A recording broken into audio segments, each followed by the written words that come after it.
Sometimes, people avoid the truth because they don't want their illusions shattered.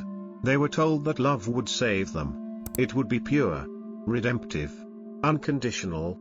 The right woman would heal the cracks you've never faced. From childhood, from songs, from stories, they whispered a promise: one day, someone will make everything okay. You believed it, not because you're weak or naive, but because you weren't taught to see through the illusion. What if that promise was never meant to be kept? What if the love you've been searching for is not salvation but strategy? And what if nature, the philosophy you've been told to fear, saw it coming? Nature didn't write fairy tales. It cut through myths with precision, exposing truths that many can't face. When nature looked at love, at women, at how we relate to each other, it saw what's real, not pretty. And most of us, especially men, aren't ready to hear it. You don't love her. You love the version of her that reflects who you wish you were. You love the way she validates you. But validation is not love. What you call love may just be an illusion keeping you emotionally obedient. Women have mastered power in a world that denied them visibility. They weren't given swords, so they learned to fight with silence. They weren't offered control, so they mastered influence. Not because they're manipulative, but because they were forced to operate from the shadows while men claimed the light. Modern men still fail to see this. You mistake strategy for softness. You confuse adaptability with innocence. You think she's fragile. You think her love is unconditional, but it's not. It's power, refined and executed with precision. While you spill your emotions and call it vulnerability, she's scanning your words for leverage. While you dream of soulmates, she's calculating the cost of closeness, instinctively weighing need against control, desire against influence. She learned long ago that the one who sees the game but doesn't speak of it wins. You were raised to idealize her, putting her on a pedestal so high that it excuses your blindness. You don't see the strategy because you don't want to. You prefer the dream, the muse, the healer. But what if those roles are masks? Masks she learned to wear because they work. Nature didn't expose the light to destroy women. It exposed it to destroy the stories men tell themselves about women. As long as you believe she's morally superior by nature, as long as you believe her affection has no motive, you'll continue to give up your agency for emotional security. She'll accept that power, not because she hates you, but because the system taught her to use it. You're not being loved. You're being handled. And the scariest part? You like it that way. You like the comfort, the worship, the emotional anesthesia that lets you avoid facing yourself. Because when you stop needing her to be your redemption, you'll have to face what's behind your need. And that, not heartbreak, is what truly terrifies you. Fear wears many disguises, and one of its favorites is romantic devotion. You think you're loving her purely, but look deeper. What you're offering isn't love. It's bargaining.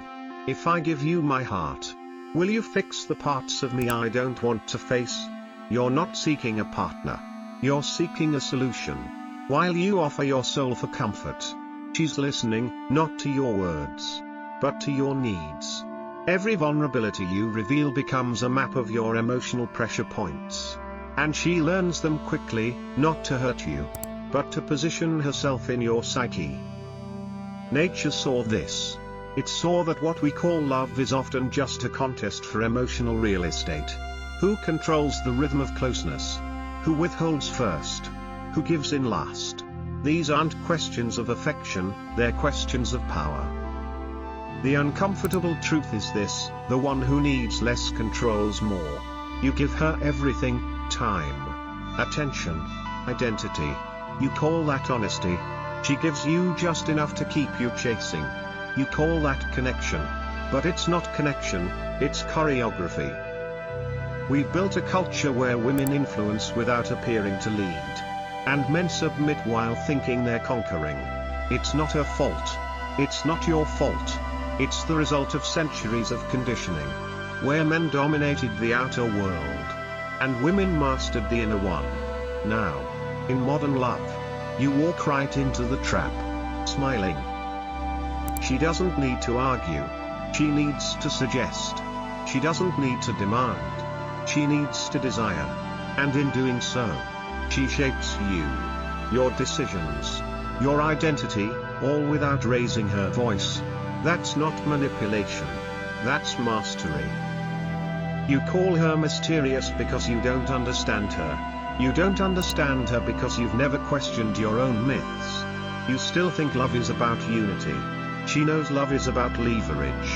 And when she pulls away, it haunts you, not because she's gone, but because your reflection left with her. Nietzsche would say, you never loved her. You loved the way she made you feel about yourself. She was the stage where you performed your worth. Now the stage is gone, and you're left with silence and the truth. She didn't deceive you. She simply stopped playing the role you wrote for her. You didn't see her. You saw your idea of her. And when she stopped performing it, you called her cold. You called her cruel. But maybe the real betrayal was yours, loving a fantasy and expecting her to live inside it. Nature didn't condemn women. It condemned men who refused to grow up. Men who wanted muses instead of mirrors. Who begged for angels instead of facing human beings in all their glorious complexity.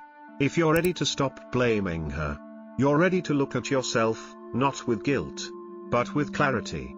And from clarity, something radical can begin. Not the end of love, but its transformation.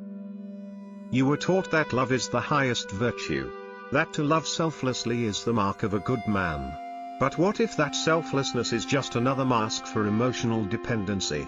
What if beneath the grand gestures, there's a quiet fear?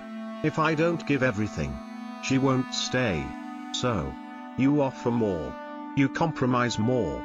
You erase parts of yourself to become what you think she wants. Not because you love her, but because you fear being without her. This isn't nobility. It's submission disguised as romance.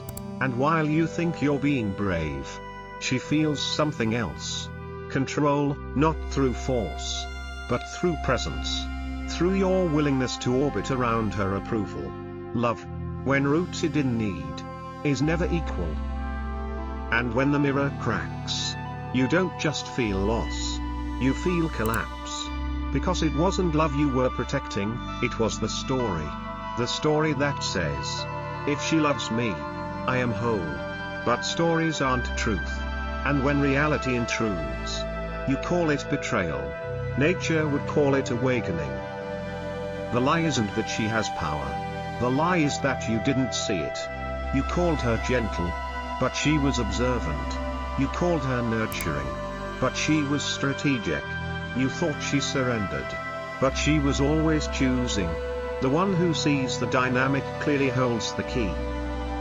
And now the illusion begins to crack. You remember moments when she smiled, but behind that smile was something calculating. You remember how your smallest emotional shifts were answered before you even voiced them. You thought she was intuitive. And she was. But intuition for her is survival. This isn't about blame. This is about reality. You live in a world where love is sold as mutual surrender, but practiced as mutual leverage. And the moment you realize this, you either grow up or break down. Most choose to break. They go back to the myth. But it won't be different because the roles haven't changed.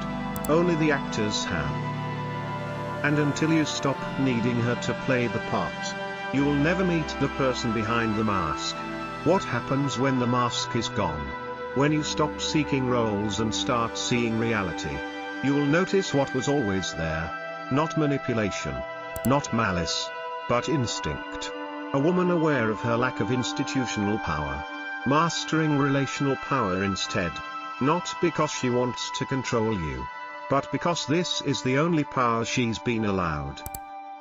So ask yourself, not if she's ready to love you. Ask if you're ready to see her without the myth. Because only then can you see yourself. And only then does love stop being a story and become a revolution.